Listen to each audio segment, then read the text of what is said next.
নমস্কাৰ। এই মুহূৰ্তত অন্য এটি গুৰুত্বপূৰ্ণ বাতৰিলৈ ষ্টুডিঅ'ৰ মজিয়াত মই পল দাস। শিৱসাগৰ জিলাৰ যুটীয়া স্বাস্থ্য সেৱা সঞ্চালকৰ সমাগত স্বাস্থ্য সেৱা উৎসৱ SSU03 তৃতীয় পৰ্যায়ৰ সন্দৰ্ভত সম্বোধন কৰা হয় এক সংবাদমেলৰ নিউজ নাইট বিশেষ প্ৰতিবেদন।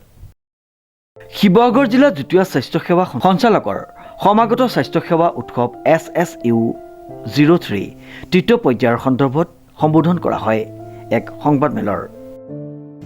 স্বাস্থ্য সেৱাৰ মানদণ্ড উন্নতৰ কাৰণে অসম গভৰ্ণমেণ্টে 3, 4, 5 এই ডিচেম্বৰত আমাৰ এটা স্বাস্থ্য সেৱা উৎসৱ অনুষ্ঠিত কৰিছে। আমাৰ বিভিন্ন স্বাস্থ্য বিভাগক নিৰ্দেশ দিয়া হৈছে।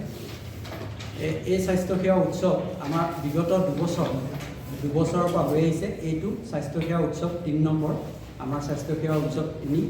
আৰু ইয়াৰ কাৰণে আমাৰ আগতে আমি যিমানখিনি স্বাস্থ্য আমি অনুষ্ঠান লৈছিলোঁ স্বাস্থ্য মানদণ্ডৰ কাৰণে যিমানখিনি এছএছৰ বা হেৰিৰ দ্বাৰাই মান নিৰ্ধাৰণ কৰা হৈছিলে, এইবাৰ আমি 5খন অতিৰিক্তভাৱে আমাৰ শিৱসাগৰ জিলাত 5খন আমি যিখিনি আয়ুষ্মান আৰোগ্য মন্ত্ৰী আমি অন্তৰ্ভুক্ত কৰিছোঁ। তাৰোপৰি আমি 6খন আমি PPP গাৰ্ডেন প্ৰাইভেট পাব্লিক এইটো গাৰ্ডেন আমি অন্তৰ্ভুক্ত কৰিছোঁ। সেইকেইখনতো আমাৰ এইবাৰ স্বাস্থ্য সেৱা উৎসৱটো অনুষ্ঠিত হ'ব। এই স্বাস্থ্য সেৱা উৎসৱটো অনুষ্ঠিত কৰিবলৈ যাওঁতে আমাৰ 3 তৰফৰ এটা ইণ্টাৰনেল এছেছমেণ্ট হয়। সেইটো আমাৰ নিজৰ ভিতৰতে এটা এছেছমেণ্ট হয়। তাৰপিছত আমাৰ আমি এক্সটাৰ্নেল এছেছৰ থাকে। এক্সটাৰ্নেল এছেছৰৰ 2টা কেটেগৰীত এক্সটাৰ্নেল এছেছৰ থাকে।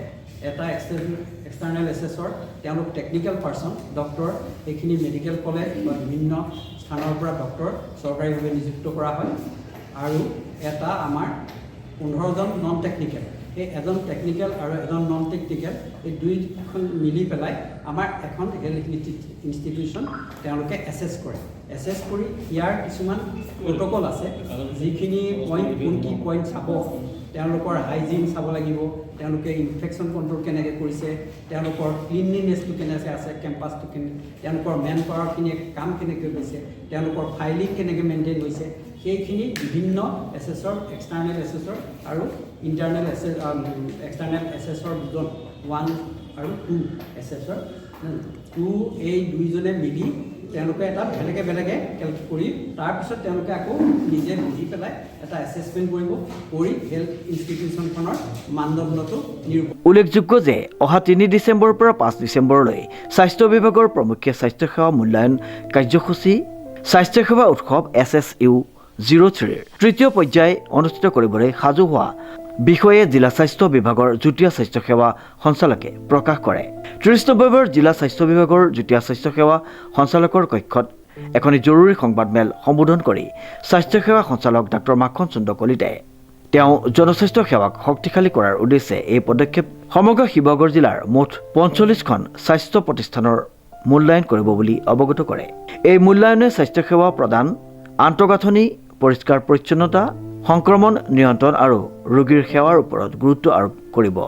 সংবাদমেলত ৰাষ্ট্ৰীয় স্বাস্থ্য অভিযান শিৱসাগৰৰ আঁচনি প্ৰবন্ধক ধ্ৰুৱজ্যোতি শইকীয়া, শিৱসাগৰ জিলা স্বাস্থ্য বিভাগৰ গণমাধ্যম বিশেষজ্ঞ অঞ্জুশ্ৰী ফুকনৰ লগতে বৃহত্তৰ শিৱসাগৰ প্ৰেছ ক্লাবৰ সভাপতি মনোজ বৰঠাকুৰ, সাধাৰণ সম্পাদক কুমাৰ অভিজিৎ দুৱাৰা, যুৱ সাংবাদিক সন্থা অসম শিৱসাগৰ জিলা সমিতিৰ সাধাৰণ সম্পাদক অমৃত কুমাৰ শৰ্মা, শিৱসাগৰ জিলা সাংবাদিক সংস্থাৰ ভাৰপ্ৰাপ্ত সভাপতি অনিল গুপ্তা, সংবাদকৰ্মী ক্ৰমে সমুদ্ৰজিৎ গগৈ, প্ৰাঞ্জল পূজাৰী, অমৃত ৰাজবৰা, বলিন গগৈ আদি উপস্থিত থাকে।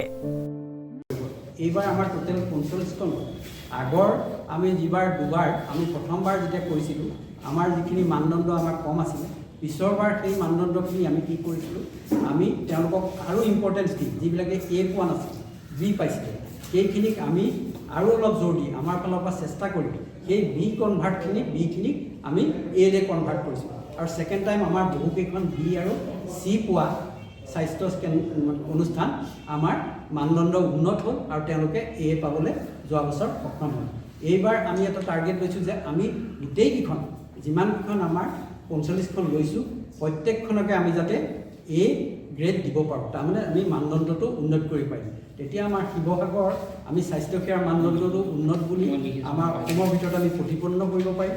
আৰু আমি এইটো খুব প্ৰচেষ্টা চলাই আছোঁ। আৰু 3 তাৰিখৰ পৰা 5 তাৰিখলৈকে যিটো এছেছমেণ্ট হ'ব তাত আমাৰ এইটো চিৰাং হ'ব। যিহেতু আমি ভাবিছোঁ যে এইবাৰ আমাৰ 45খনে আমি A আৰু B ৰাখিম, কোনো মানে আমি স্বাস্থ্য অনুষ্ঠানত আমি C কেটেগৰীলৈ যাতে আহিবলৈ নোৱাৰে। আমি প্ৰত্যেকখনকে A আৰু B মানদণ্ডত আমি ৰাখিবৰ কাৰণে আপ্ৰাণ চেষ্টা কৰিছোঁ। আৰু আমাৰ স্বাস্থ্যকৰ্মীসকলে ইতিমধ্যে পেৰিফেৰী লেভেলত বিভিন্ন ধৰণৰ তেওঁলোকে এক্টিভিটিছ কৰি আছে। শিৱসাগৰৰ পৰা অমৃত কুমাৰ শৰ্মাৰ এক বিশেষ প্ৰতিবেদন, নিউজ নাও।